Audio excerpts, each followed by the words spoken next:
morning, students. Yesterday we have studied about directing and features of directing.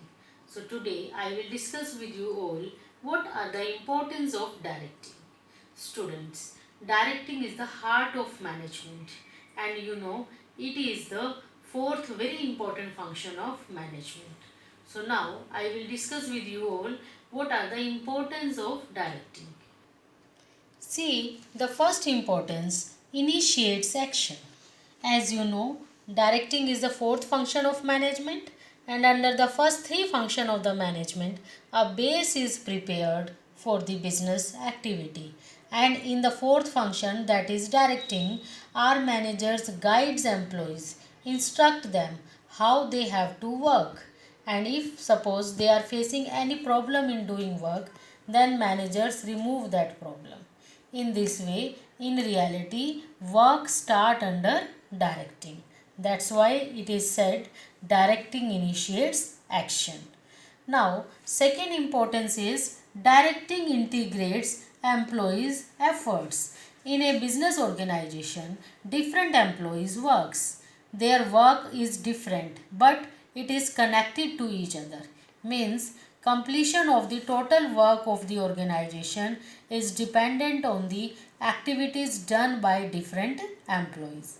If one employee is not completing his task on time, then other will also not able to complete his work on time.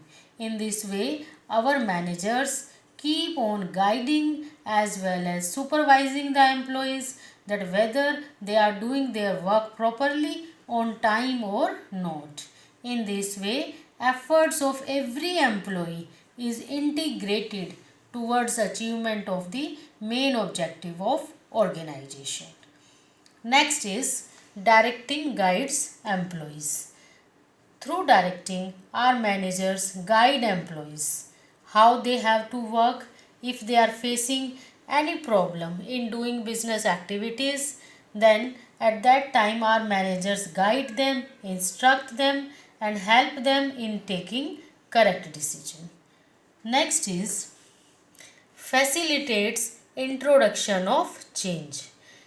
As you know, our business runs in a dynamic business environment. Every time there are changes in the business environment, and when there are changes, management has to bring such changes in the business organization. And employees are having a tendency to resist the changes. Employees don't like changes. In such situation, our managers guide them as well as explain them what are the benefits of such changes.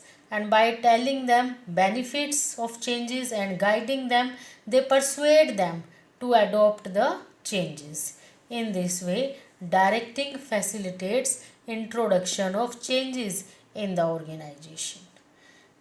Last importance of directing is directing brings stability and balance in the organization. Yes, students, directing brings stability and balance. How sometimes clashes comes between the management and employees. In such situation, our managers work as a mediator between management and employees and create a stability and balance in the organization. Take an example. Suppose in a business organization, salesmen want to decrease the price of the products to increase the sales, but top officials are not agreeing to reduction in the price of the product because it will result in decrease in the profits. That's why clashes appears between management and salesmen. At that time, our managers can work as a mediator. They can guide salesmen that they can adopt some another way to increase the sales. Accepting reduction in the price, they can adopt any other way by which sales will be improved and prices will not be decreased. In this way, proper stability and balance will be created in the organization.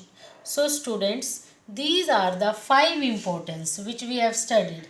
First, initiates action, integrates employees' efforts, guides employees, motivate them, so that they can utilize their full potential. Next is facilitates introduction of changes, brings stability and balance in the organization. Thank you, students.